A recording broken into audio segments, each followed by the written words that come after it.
Hello, everybody, and welcome back to another episode of the Command Point Podcast. Episode 28. Okay, good. I forgot what episode it was, and I was waiting in the wings. All right. I knew exactly what one. At least I would feel really silly if I was wrong. Yeah. Maybe you are. If I'm wrong, we're cutting this part. But I'm going to keep I'm going to keep it in no matter what. It is November 20th. Yep. It's almost Thanksgiving. November is fully here. We are deep into the trenches of the the holiday season. Not the Hollywood season. The holiday season. Yeah. It doesn't feel like it, though. It's like 60 degrees out today. Yeah. So that feels... That's weird for us in New York. In New York, yeah. Anyway. It's Kill Team's happening.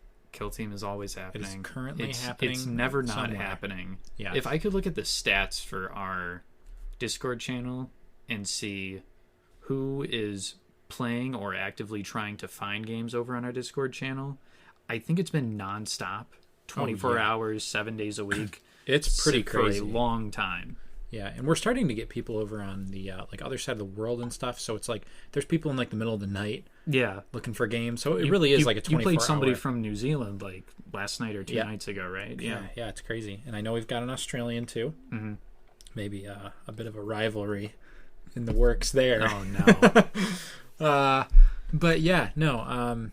It's very active right now. And it's never been easier to find a game on our Discord. No. I know because I've been playing games the last week or so. Mm-hmm. Because the World Wide Open is coming. That's right. I'm very excited for that. We're getting ready. Yeah, getting prepped. we've both been doing prep. Mm-hmm.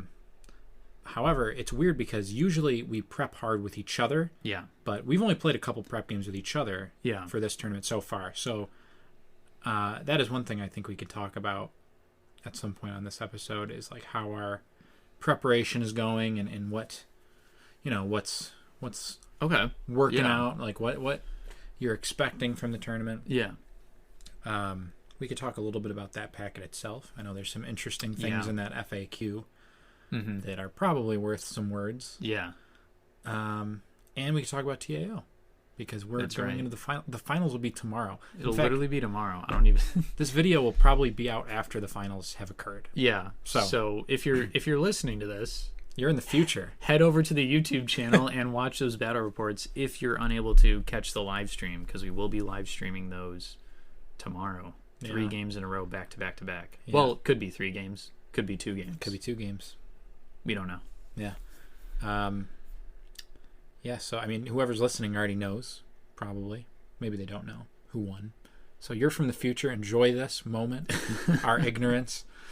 I guess let's talk about TAO first, because that's the thing. All right. So we both, we didn't make finals in TAO. Neither of us did. No. Single tier. We'll put in sad violin music right about now. Oh, boo-hoo! Let me play a sad song for you on the world's smallest violin. This is serious. Yeah. I can't be too upset. I really can't. No. I placed 4th.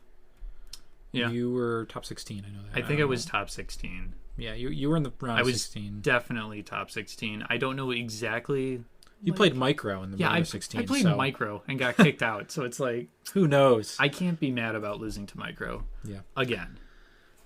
This time he beat me fair and square. There was time he cheated. There were no doors and terminals on arena shenanigans inflicting mortal wounds on the guys. Yeah, that was a sad game. I remember that game. But yeah, this one was a bit less, crazy, dicey. Yeah.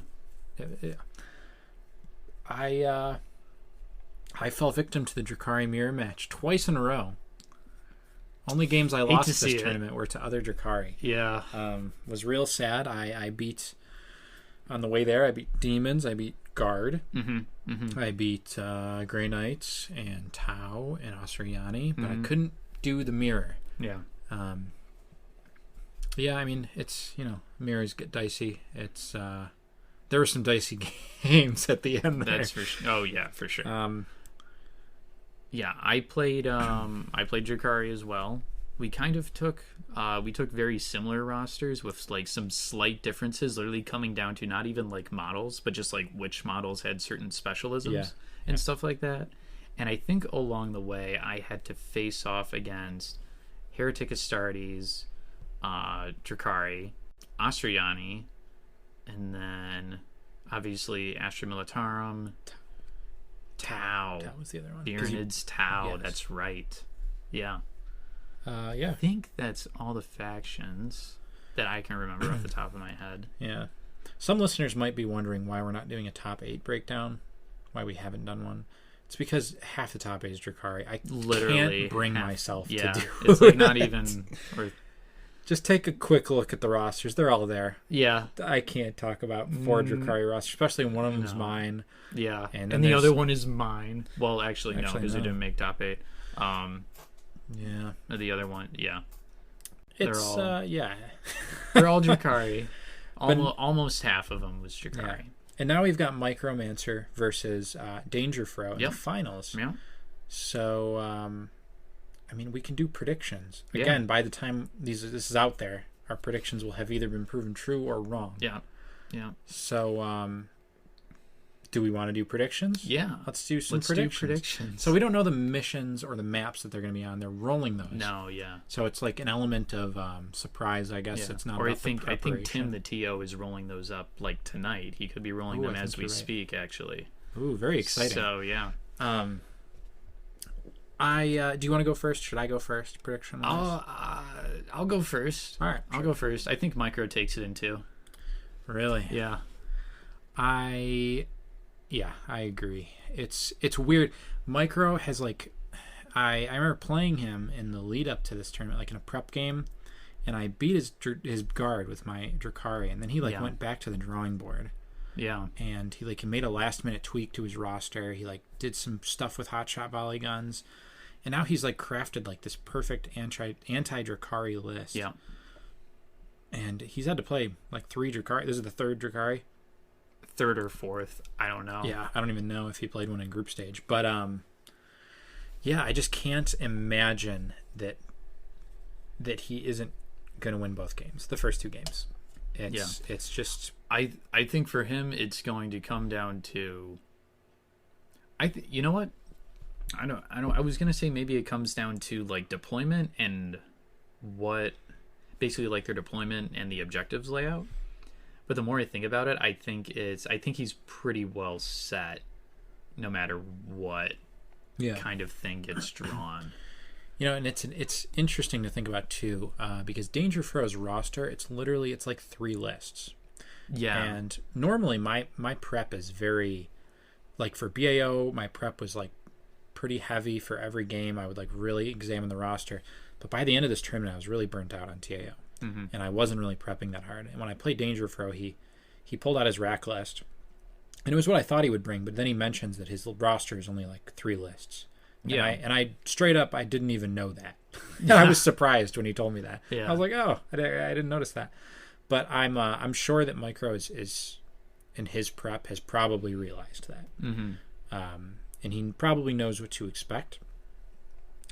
I think it's what Danger brings is going to come down to the deployment, but I think Micro's probably bringing the same thing no matter what. Yeah, a lot of hotshot volley guns, and that particular profile and that Scion volley gunner, basically, that model is so good against Drakari. Yeah, it is. Specifically against Rax and Mandrakes. Yeah. Just because it's okay, you have 4 up or 5 up invuln saves. Well, I have 4 shots, and they're all going to be hitting on 3s because this board is wide open. Yeah. Volume of shots. Yeah. And with the Mandrakes, it's you might be hitting on 6s, but it doesn't even really matter. It doesn't matter when you're shooting 4 shots. Yeah, you'll probably hit one. You'll probably always hit hits one. He always his dice are so always good. Hits one. Always hits one. And with a Mandrake, even Dangerfro said, you hit a Mandrake, chances are they're gonna die. Yeah. Or you're at least gonna get to the injury roll. Yeah, no, that's the thing about Mandrakes. They are elusive, but glass jaw for sure. If you hit them, they're probably going down. Yeah. That being said, I think Mandrakes are crazy strong. They're super flexible for the points cost. That's their biggest strength to me. Yeah. Is they're good in combat and they're good at shooting. They have great upside in shooting, I should say. Yeah. With their 6-up mortal wound potential. Yeah, and I mean the thing is too, is that Drakari doesn't have anything to kill Godfrey. Yep. No matter how much I thought about the Militarum matchup, I could not figure something out for Godfrey. I almost took the Grotesque against him. I thought about it, but it's like your 38-point model is getting tied up by a 20-point model, and it's not even a game. Like even then, it's still a long shot that you can one shot that model. Yeah, you're not gonna. It's 1 damage. Yeah, it's tough. The best way to play around Godfrey is to, at least for a lot of factions, is to just try to not interact with that model. Yeah. And when Micro is piloting his Astra Militarum and the way he runs Godfrey, you are going to have to interact with Godfrey at some point. Yeah, I mean at 100 points, if like cost points efficiency is a bigger deal. Yeah, I think that's why people like Hordes at 100 points, because you can't afford the bigger, crazier, strong things. Yeah, so people just go for whatever the most efficient thing is. And in Godfrey, there's nothing in any kill team at 100 points that is close to Godfrey's point cost that can deal with Godfrey. You're gonna have to put something into him that's probably more expensive than him. Yeah. Like maybe I don't know, like a shield drone if you're Tau, maybe. That's what I would think too. But, just get him tied up. Yeah. Speaking of points cost efficiency, but there's no more Tau anymore. So, I was about to say, I'm like Drakari though doesn't have really anything. Maybe you can get lucky that a rack might live. Yeah, with the 4-up. But I mean, however many attacks. 5 attacks. 5 attacks, exploding on 6s. Wounding on 4s. Wounding on 4s. And coin flips aren't that great. They aren't. Nope. Especially not with 1 wound models. Especially not my coin flips. Oh my god. Yeah, that's for sure. They were rough at the end there. Yeah. But yeah, we're basically at the end of TAO. Yeah. And now on the horizon there is the Worldwide Open. That's right. So there's a few things that we could talk about. For starters, the most obvious one in the FAQ is 2 Aspiring Sorcerers. Ooh, yeah, that's right. That's pretty crazy. Mm-hmm. For 1,000 Suns. So what do you think that's going to do for 1,000 Suns? Like, this is like a buff to the faction. It's the only like outright buff. Well, kind of the only outright buff. We'll talk about another one. But what do you think that's going to do? Do you think we're suddenly going to see that all the time in every like group or whatever? I don't know. I mean, like if I was running 1,000 Suns, I would want to have 2 Aspiring Sorcerers in every team I put out there in the kill zone, man. But would you do it instead of the Terminator Sorcerer? Because that is a beefy model. It would be matchup dependent for me. Yeah. So if I'm against a faction with, let's say, like a lot of T3 or doesn't really have a lot of like multi-damage, stuff like that. Yeah. Not a faction that isn't Grey Knights or other 1,000 Suns, I would want to be running the Sorcerer Terminator a little bit more. And this is also the Worldwide Open. Like, first off, this is like a Nova-esque format. Yeah. Where it's hold for the primaries. Yep. I would be looking, if I was playing 1,000 Suns, I'd be looking a lot more at seeing how many Zangors I can field at any one time, and then supplementing them with the 1,000 Suns Terminator called Sorcerer. Because that model's crazy. It is so crazy. How like, what's the point cost like on 38 or something? It's like 38. It's got 2 wounds. It's got a 2-up save, 5-up invuln with the Force Stave, which is a great close combat weapon anyway. It's got the Storm Bolter, which is... The Inferno Storm Bolter. The Inferno Storm Bolter, which is really good because it's 4 attacks at AP 2. So you're getting 4 strength 4 shots already. So that's great against anything with an invuln save. Most anything with an invuln save in this game, right? Just from those volume of attacks. And then it's also going to cut through things like... I don't really expect to see a lot of Space Marines in this format, but like Space Marine armor saves. Yeah. No, Space Marine. It just cuts through anything. It's a great weapon. Nothing likes getting shot at by that weapon. And then also, of course, they have the Cybolt Was it it's a 21-inch Cybolt for the Thousand Suns? 21-inch Cybolt. That's correct. Yeah, Cybolt is always good. So, I mean, that model's so good by itself. I mean, it's overall better than the regular Aspiring Sorcerer. I don't know. If I think I could get away with it, and just not really have to worry about like some type of faction that has a lot of like high AP weapons. Yeah. You know, because those Aspiring Sorcerers, like, I wouldn't want to be getting them in combat or anything. I would just want to be Cybolting things. Yeah. That's all I want to do with those models anyway. Yeah, understandably. Yeah. What about you? I think Thousand Suns. I don't think it makes them like OP or anything, because like we said, I don't think so either. It's. I think it's already more appealing most of the time to take the Terminator, and this doesn't take anything away from that, which I think might a lot of the time is going to be the better play. It'll be interesting though to see what like how many bodies people are running. Yeah. With the double sorcerer. Uh-huh. It seems like it's kind of a gatekeeper, but I haven't seen anybody actually playing it. Yeah. I mean, I'm sure someone will. But yeah. Yeah. So that's Thousand Suns. What was the other like straight buff that you had mentioned? I don't know if it's a buff so much as you would call it like a fix. Okay. That was the demon, the plague bearer. Oh yes, sword, right, the plague sword. So talk about the plague swords a little bit, because you were the first to kind of like look at the rule book and be like, what the hell is this? You know what I mean? Nobody plays plague bearers. I talked about this in the Glass interview that I just did. You guys can go check that out on his channel. I talked about demons. But plague bearers have a plague sword. It's the only weapon they can take in Big 40k or Kill Team. And in Kill Team, in the White Dwarf article that they got, their plague sword reads reroll wound rolls of 1.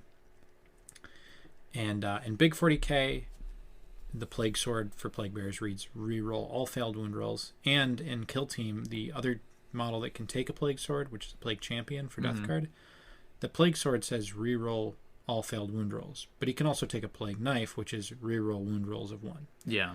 So plague bearers have always had a plague sword that rerolls all failed wound rolls, like in anything they've been in. Yeah. And every other instance we've seen of a plague sword being used, it's reroll all failed wound rolls. Even in Kill Team, yeah. Yeah. So I find it hard to believe that isn't a misprint. Yeah. So I talked to Matt, and there's like really very few other instances outside of like things that were errataed and then haven't been updated to Kill Team, where the weapons are different between Kill Team and Big 40k. Right, right. So to me, the plague sword thing for plague bearers seems like a misprint. Mm-hmm. And nobody noticed it. I think so too. Yeah, nobody noticed it because nobody runs plague bearers. Nobody runs them. And then even at first glance, it's like, oh, well, of course it rerolls ones. It's a plague weapon. Yeah. But then you look at the other plague swords and you're like, this looks like it should be a lot better than it is right now. Yeah. And I mean, plague bearers there's weapon skill 4, 1 attack. Yeah. Strength 4, 0 AP, 1 damage. Yeah. This change doesn't. It really doesn't, like... It doesn't really bump them up a tier in their lethality, I guess. It helps them. It's like what it should be, I think. Yeah. Yeah. So Matt, the TO for Worldwide Open, did change that so that so the plague swords for the purpose of this tournament say reroll all failed wound rolls. Yeah. So if you're running plague bearers, they might be a little bit more capable of doing something. Yeah. I think this is a nice buff to demons. I don't think demons are particularly good at 100 points, so I don't think we're going to see any dominance from them. But yeah. Not a huge thing, just like a little. Yeah. So I guess we've both been prepping for That's right. Open. We have. So what have you been prepping? I have been messing around without revealing. I'm not gonna lay all the cards on the table, but I have been experimenting a lot with Drakari. That sounds kind of weird. Yeah. That's not a euphemism for anything. Experimenting with Drakari. Yeah, that's usually a bad thing. I'm not taking any combat drugs.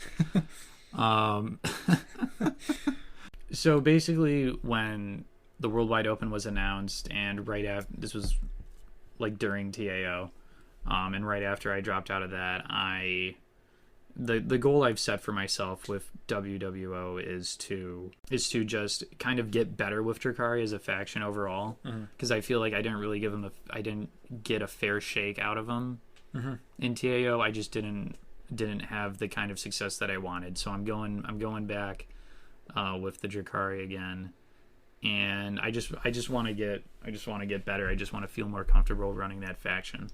So that's my goal for this.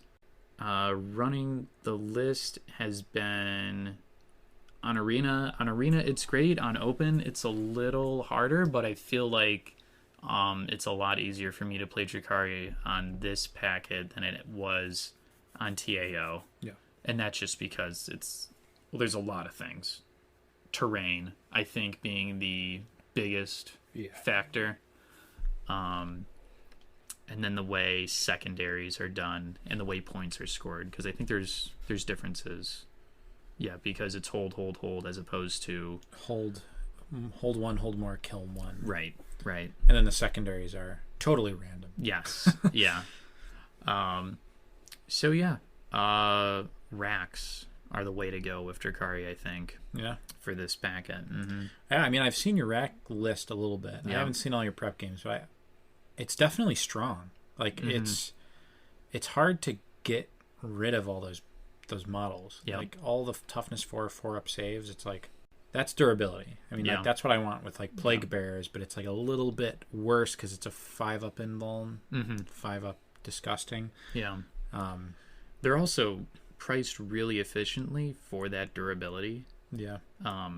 Just coming in at 8 points, and they are. You can take a lot of them. Yeah. At 8 points ahead in a 100-point roster. You can mix in things like Mandrakes, Clavexes. The Combat Akathist is, of course, making a reappearance with the Venom Blade. I think. Big fan of him. He's so good. That was my one invention with Drakari. People, when I say, okay, and he's wounding on 2s because he has a Venom Blade, they look at you like, what? Like. Yeah, man, it's weird. I love that model. He's great. Yeah, he's one of my favorites. He was probably my favorite model from my roster in TAO. Yeah. Yeah, I was like doing the math on all they can take like 1 million melee weapons. I'm looking at all the melee weapons that an Akathist can take, and I'm just going by them, and I'm like, I'd see something good, and I'd be like, oh, that's kind of good, and then it's like, you look at the wounds on 4s, and I'm like, oh, that sucks. I don't want that. And then I saw the Venom Blade. It's no AP, 1 damage, but it wounds on 2s, and I'm like, this reminds me of my pretty good. This reminds me of Blood Angels chainswords. Yes, exactly. Yeah, though. So no wonder I was drawn to that one. Yeah. Yeah. So I've been prepping against. What are the teams I've prepped against? I've prepped against Tau. I've prepped against Demons. You played my Demons. I played against your Demons. I played a game with Tom La Rochelle last night. I played against him running Death Guard on Arena. What was it? Oh, I played against Udzikal's Grey Knights. Oh yeah, well that was Commanders. Oh, that was Commanders, right? Yeah. I watched that one. Yeah. we were playing a Commanders level game, but we were playing on using the WWO packet just to kind of like get kill 2 birds with 1 stone, because we're trying to get into Commanders. We're also trying to prep for this tournament. Yeah. So that was a good way. That was a completely different list though. Yeah, very different. from Rack City. That was the Drakari. Archon. That was the Drakari Archon, and then a bunch of Kabalites, basically. Yeah. Yeah. I like the racks right now. I mean, they're a tough nut to crack. It's just pure bodies, like actual rack spam. Yeah. Like we've always heard about rack spam, but it's like nobody actually ever spams racks because we've been watching kill holds for so long. Yeah. Yeah, the racks are pretty obnoxious. They are. They're really hard to take off. Yeah. It's kind of like shield drones. Oh, yeah. A little bit. Mm-hmm. For sure. Weirdly less durable somehow than a shield drone. Yeah. We love shield drones. We love shield drones. Beyblades, let them rip. Anywho. So what have you been doing for your prep? I'm taking it back to my roots. Taking it way back. Anybody on our Patreon has heard me talk about one particular list. But I guess the whole thing I've been doing lately is orcs. Yeah. And I'm looking back. Shout out to Alex Torbear, Kill Team Academy. Mm-hmm. He is the guy last year at Nova who showed us all that orcs can be a competitive team. Yeah. It was the first time we ever saw somebody come out with orcs and like place high at a tournament. Mm-hmm. I think he was second place. Second or third place. I don't know. He was at the top table. Yeah. And what he did, he ran the Evil Sons, and this was pre-annual nerf, and he just ran a horde of boys, just fast boys, and he would pop Wog every first round, and he would just run at you. And you can watch one of his games on, if you go to Warp Charge Gaming, his channel, he streamed his games from Nova last year, and you can see him play demons against Alex's orcs, and it's a thing of beauty. It really is. So I'm bringing it back to something similar to that, but the landscape has changed, and of course I got to do my own thing with it because I can't really I can't bring myself to just net list. Yeah, like I know a lot of people are fine with that. I can't really net list. I have to do something unique, relatively unique. I just played Dracari, but it was at least it was Mandrake spam, so it was kind of new. It was it wasn't a net list what we had come up with. Yeah. So since the Choppa nerf, which fun fact, the Choppa nerf happened because of Alex's performance at Nova. That's hysterical. Yeah, there was he was playing his orcs, and one of the playtesters, like the game devs, it might have been Mike Brandt. I don't know for sure though. I don't know if Mike Brandt listens to Command Point. I hope so. Shouts out to Mike Brandt. But one of the guys that was watching, because there's a lot of those playtesters and game devs at Nova, was watching Alex, and he said, like, yeah, we're going to change that. Like, they saw the orcs and they had a problem with it, which is crazy because this is the tournament where Tau dominated. They didn't see anything wrong with that. Oh, apparently. no. But, no. Yeah, they nerfed the Choppa because of this. So now the Choppa boys that Alex was running at 6 points are now 7 points. Mm-hmm. However, there is still a 6-point orc boy out there. He has been overlooked. He has been ignored. No. It is the Shooter boy. Hey. The Daka. So I've been messing a little bit with like what I'm calling the Daka Sons. Oh, okay. So it's that orc boy horde, but it's Shootas. And there's a bit of flexibility that comes with this, and I really like it because it's first of all, you're rolling dice in the shooting phase. That's right. I've played some of my prep games. I've literally played where I go second, like turn one, and like both me and my opponent are like 10 inches away from each other. We've both played kind of conservatively. Yeah. And this is the point normally where the orc player pops Wog and charges. Yeah, right. But instead, because I'm like 10 inches away and my opponent was like Gene Stealer Cult, who's not rerolling charges, I just readied them all up. And I just have an orc like gun nest. And just the ability to do that. And like against T3, you're gonna pick somebody off. Oh yeah. So, like you're putting out like 20. On my list, I'm putting out like 25 to 27 shots if I'm readying everybody. Yeah. And they're always hitting on sixes. Orcs? Here's the thing. Yeah. They're not always hitting on sixes. Oh, sometimes they're hitting on fives. Better? Ooh, because if like take a look like with a normal orc boy, if there's anybody within 9 inches unobscured, you're hitting on fives. It's not going to happen often. But what I'm also running, what I've found to be really, really good is the Shoota boys, specifically the actual orc boy gunners with the big Shootas. Okay. And these weapons are 36-inch, assault 3, strength 5. It's basically a heavy bolter, but without the AP, and it's assault. That's crazy. And yeah, it is. Which means if there's anybody within 18 inches unobscured, you're hitting on fives, 3 shots. And with just these buckets of dice, like you're gonna hit something. Yeah. You might get a wound through. You're at least forcing saves that aren't there otherwise. And you have so much movement that it gives you this extra flexibility to make choices on the fly, kind of. Yeah. And I really like that about orcs, because the one thing I have a problem with the Choppa orcs is they're very one note. You know what they want to do. They want to run at you and crump. The Shooter boys can still run at you and crump, but they can do other stuff too. They can set up, they can shoot. so I guess the one thing that I'm kind of adapting into this is the one, well, not the one thing, but one of the things is the big shooters. I'm trying to run 2 of them if I can a lot of the time, because this model for that weapon, it's 7 points. It's the same cost as the Choppa Boys were at now, and it's only 1 point more than my regular shooters. And it's still, an orc. It's got 2 attacks, strength 4. Yeah, it's rerolling its charges. I'm also running ammo runs. I don't know if Alex is running random ammo runs. I'm not really running the ammo runs for the rerolls, although it's nice to pair them with one of the big shooters. It's like 2 extra models for the same price as an orc for boy. Peanuts. Yeah, like that's usually like 2 extra bodies can get you to like one of my lists that I have in this current roster is like 16 bodies. And once you have 16 bodies, it's like you got to kill 9 of them, or flesh wound 9 of them to force a break. That's a mighty task. In 4 rounds, that's very tough to do. Yeah, it is. I'm messing around with the Mega Knob. I'm not going to talk too much about that because that's Patreon. Yeah, if you want to hear more about the lunacy that is this Mega Knob, you can go and check out the Patreon exclusive. Yes. Yeah, I mean, it's really just like you have a knob. You have a lot of boys. Yeah.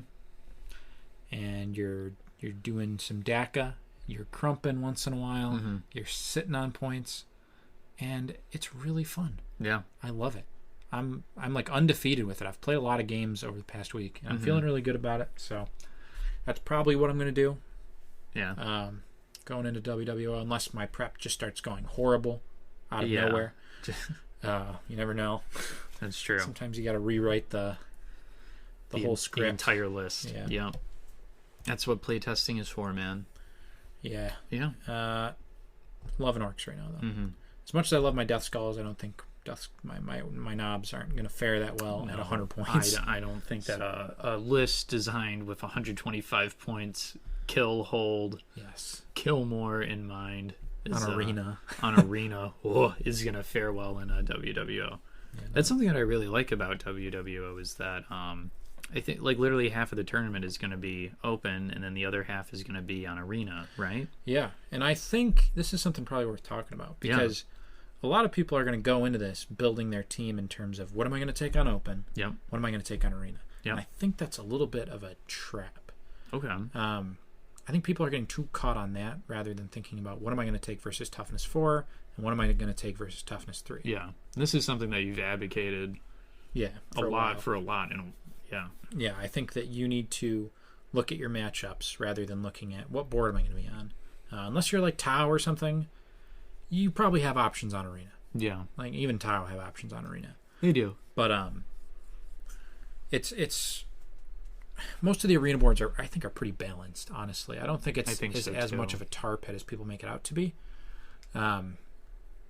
Focus a little bit more on matchups than on the board you're playing on. That's my piece of advice. Okay.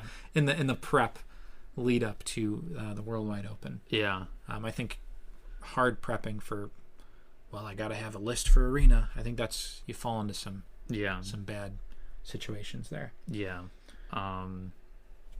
Because then it's like, I've got this melee list for arena, and it's like maybe the matchup doesn't want you to be melee. Yeah. Right? Like you're against Novak Necrons or something. It's like, I bust out my arena list. It's like you're just playing against something better than you. Yeah. That's what I think about it. Yeah. So I also wanted to talk a little bit. We're talking about like the hold stuff. I wanted to have a little chat about formats. Okay. Because I think it's interesting to kind of reflect. We've been playing kill hold for a while before long time. TAO. Yeah. And when we first kind of started talking about it, I remember we talked about like Slaughter Zone and the LVO packet, and we were really excited about kill hold. Yeah. I was wondering if you share that same optimism for kill hold now after we've gone through several tournaments of it. So like the hold one, kill more format, I'm not that big a fan of anymore. Yeah, I kind of agree. The kill one, hold more, I'm more I mean, it's literally like a middle ground, basically. Yeah. And then, yeah, the main issue with the kill hold format is that if you're an elite team, all you have to do is hold a single point on the board, and then kill 1 or 2 models sometimes, and that's going to net you 3 points. Yeah, it's super just swingy. Off the primaries, right? Yeah, very swingy. Yeah. Oh yeah, go ahead. Sorry. Yeah, it's just I don't know. It just I mean, it greatly benefits elites, where I think it takes them from it took them from being on par with hordes to being way better than hordes. Yeah, which is it's kind of a good thing and a bad thing. I mean, I think it's just a bad thing overall. I want them to be balanced. Yes, but I mean, it was just it's just hordes felt like the way to go for so long that it was like, when am I ever going to use my Space Marines and kill team? Because it's like these guys, they just can't bring any bodies. Yeah. So I think it's interesting because obviously hordes dominated. Hold. Yep. That's all that everybody ever really looks at. We never think about that it wasn't just hold that they dominated. It was 100 points, hold. That's right. So we had one tournament ever in the history of Kill Team that was 125 points, hold. Yep. That was the tournament where Michael T. Holy placed second with White Scars. Yeah. In a pure hold format. Yep. And then Emmanuel won with his like kind of not even a pure horde orcs. I think this says a lot. I think so too. Yeah. And immediately after SoCal, we moved on to kill hold. Yeah. At 125. So, and I think LVO, which was 125 kill hold, was all right. Mm-hmm. I didn't have any problems with it really. And I think you could have succeeded with hordes on that because it was open secondaries with a lot of easy positionals. Yeah. So it's a killy format at 125, but there's good positionals for the horde teams. Mm-hmm. And then you go to BAO, where it's still kill hold 125. Take those easy positional secondaries, you get rid of them. Throw them out the window. Yeah, but you keep all the easy kill secondaries. Well, not all, but keep a lot of the easy kill secondaries. Keep all the kill secondaries that you really need. Things like bounty hunters, cut apart. Well, not cut. It was obliteration. Or obliteration, basically now. Right. Yeah, you're multi. But those were for a lot of teams. Those were auto takes. Yeah. There's no more. Yeah, reconnaissance is gone. Recon sweep is gone. What was it? Engage in all fronts, domination. Yeah. It wasn't scout the field. Was Scout the Field still in there? That was reconnaissance. Basically, it was Scout the Field, but easier. It was 2 board edges instead of 3. Okay. And so what BAO is like the recipe for like the elite team to just destroy the horde. It just pound them. Literally power fist them into the dirt. Yeah. And this was too much, in my opinion. Way too much. And then I think the new LVO was kind of in that same vein. Obviously, that tournament could still happen, but looking at that, we've done a review of it on our channel. You can go check that out. But it's in the same vein as BAO, where it's very friendly to the super elite teams. Super elite, close combat focused elites. Yeah. The hordes are probably a little better on that than on BAO, but it's still tough. Yeah. And now we're, as a community, we're looking at Ibericon, so we're looking back at 100 points with this kill 1, hold more, which is just wildly different from anything we're doing right now. Yeah. And then we're looking back at Nova, which is 100 points, hold 1, hold 2, hold more. So I think everything we've seen at 100 points, hold 1, hold 2, hold more, has been horde dominant. Yeah.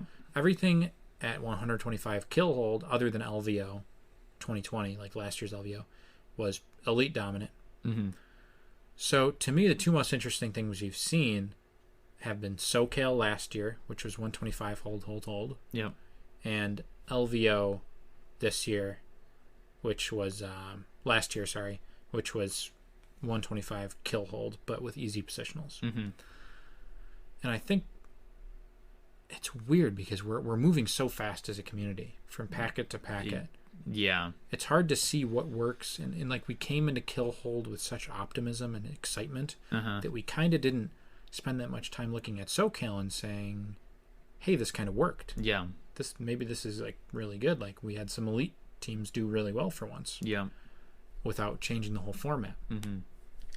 So I would really like to see a return to 125 hold. Yeah. Just give it like its fair shake. Yeah. Because it was literally the one tournament, right? Yeah, that was it. And it was just SoCal. Yeah, and people don't on to the next one. Yeah, people don't think about that. Everybody thinks of hold, and it's like, oh, it was set on objectives with gaunts or poxwalkers or gun drones. Yeah. And it's like, that's it. It's like, but SoCal was not that. No. And that's super interesting to me. Mm-hmm. Kill Hold, I'm much more down on Kill Hold. Yeah.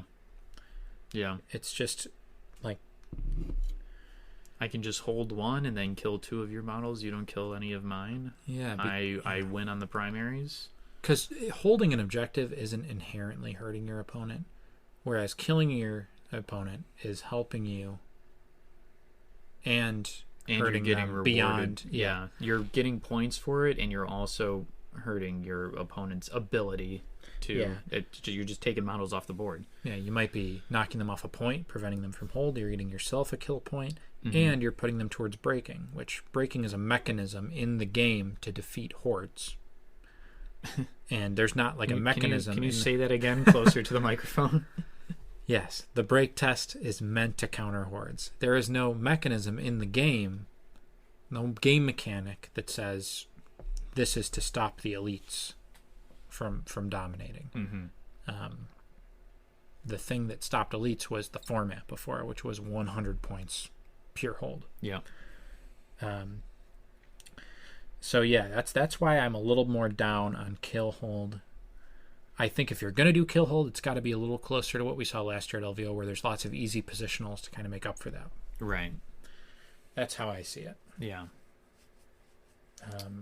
So I wouldn't be surprised, really, if WWO was dominated by hordes, because it's 100 points pure hold. Yeah. But, I think that Kill Team is an interesting game. It is. We will be surprised by something. Oh, yeah, for sure. Another thing that I like about pure hold, is I think it's good for the health of the game to have some form of continuity or like congruence or whatever with Big 40K, which is pure hold. I agree with that 100%. Yeah, not that we should copy the game per se, because they are two separate games. Yeah, but I think it's interesting. I think the competitive scenes in some ways should mirror each other. Absolutely. It makes transitioning from one game to another a little bit easier. Yeah. And, we always want, some of those big 40K guys to try out Kill Team and to see that it is a very good game. And I think it's easier sometimes to make that transition, at least in the competitive aspect, if you can be somewhat familiar with what you're playing. Because I do feel for the guy that, buys pulls up with like his 3 Reavers and his 3 Intercessors, and he's played like a couple games out of like, say, the Arena box or something, and then he comes to a tournament and it's hold 1, kill more, bunch of killy secondaries, which and the secondaries are not what's in the Arena box. Yeah. Because Arena it's been so long since I've played just vanilla Arena as opposed to a competitive packet. Yeah. Arena is just hold for primaries, correct? Yeah, that was the format that they gave us, that GW gave us. And said this is the competitive format. Yeah. These boards, this rule set, and these secondaries. And those secondaries are pretty balanced. I think it's the most balanced set of secondaries that we have available to us. Yeah. Do you think that a lot of packets, including ones that like we've run for tournaments over on our Discord and stuff like that, do you think that they've strayed too far from that, and that it can be off-putting to a new player? For sure.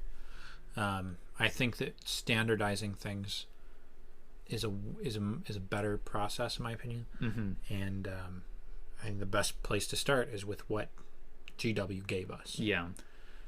Because it really is. I think it's a more balanced product than people give it credit for. Mm-hmm. I don't think the secondaries in Arena are perfect. I think there are not Arena, but I guess Arena, like the secondaries they gave us. Yeah. I think there's a few issues there. Like I think proximity alert exactly sticks out. That's what I was saying. But even that has its place sometimes. It does. It's hard to get. Sometimes it's counterintuitive, but I mean, sometimes. Yeah. I mean, like you can maybe say that. For instance, bounty hunters maybe is a little too good, but it's things like this where you can tweak things rather than reinventing the wheel. Yeah. Mm-hmm. And I mean, I'm a big fan of hold. I want to see more hold at 125. Yeah, because it only happened the one time. Yeah, it's happened once, and we've seen pretty interesting results with it. We saw elite teams do well in that format that everybody says they can't succeed in. Just try. Yeah. we should try it. I guess. And it is interesting to me what Spain does with Ibiricon. Yeah. Yeah, I think I would have liked Ibiricon a lot more if we were playing on a different terrain set. Yeah, TAO/Freak Wars terrain layout is not fun to play on. Yeah, it's straight up. To be honest, it straight up is not fun. Every time you go and you move a model, it hurts. It literally causes you mental pain to think about where in the heck can I move this model without him getting blown off the table by something or getting shot at by like 5 different models all at once. And the answer is literally nowhere. Literally nowhere on that board. Yeah, it doesn't work. It does not work. It's the LVO terrain from last year, but just even less places to hide. The big towers in the middle are literally hollowed out and see-through. So you can go under them. Yeah, though. Not a fan of that. I did get to play a couple games. Oh, this is a thing. Yeah. I got to play a little bit on a Spanish tournament that was running Ibiricon with the BAO board. So it's Arena. Okay. Open door Arena, but with Ibiricon, 100 points, that format. Yeah. It was fun. I played Gellerpox. Yeah, tell us about Gellerpox a little bit. Or no. Yeah, maybe not. We've talked about this on the... We talked about Gellerpox on the last one. Don't get me started. And it almost became a deep dive. I'm sorry. But I got to play... So I was in a group with 3 other guys. One of the guys dropped out, so I didn't get to play him. So I got to play 2 games. One of them was against Novak Necrons, which... One thing I will say... Boy. That's a rough matchup for Gellerpox. A toughness 2 horde does not like Novak Necrons. Shocking, I know. I don't think anybody likes Novak Necrons. Especially not that. Got absolutely annihilated. I really didn't see a way out.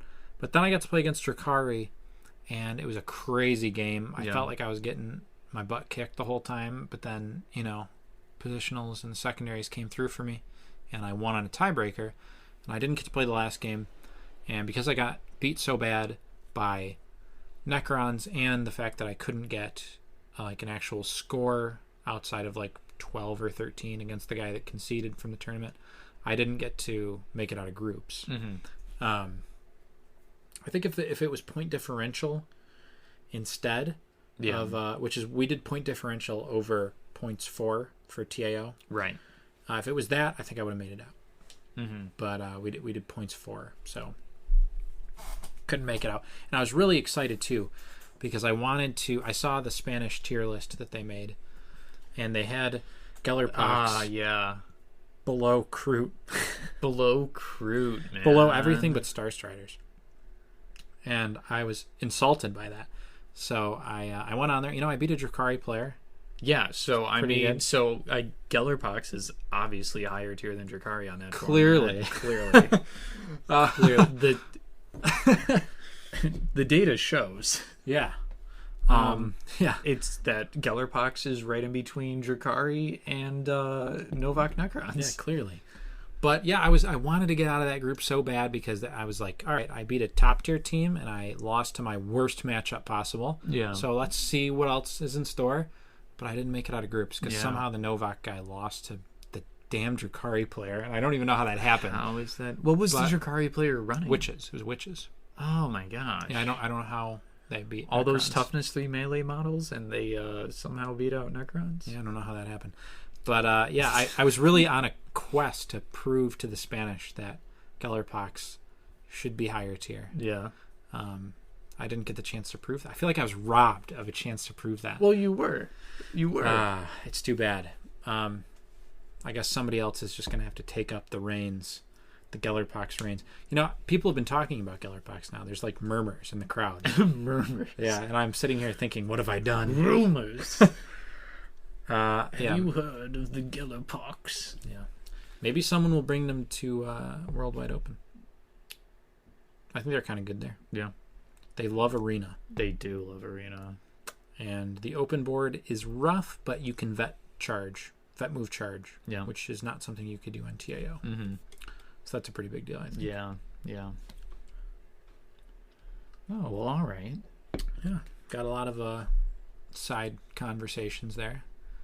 We strayed from the path, but Yeah. Well, I mean, to be fair, I think we didn't really have much of a path for this one anyway, but we did talk about a lot, so it was fun. Yeah. So, if you're still listening, thank you for joining us for episode 28. That's of right. The Command Point Podcast. Be sure to follow us, subscribe on YouTube. Yep. Follow us on Spotify, Apple Podcasts, whatever it is that you're listening to this on. If you aren't already following us, please do. Yeah. And support us on Patreon because that is our new thing. We have exclusive series there. Very exciting stuff. Mm-hmm. We would support you and love you forever if you followed us on Patreon. Yes. Any other? No, I think that about closes it out. Thank you all for listening, and we will talk to you all again in the next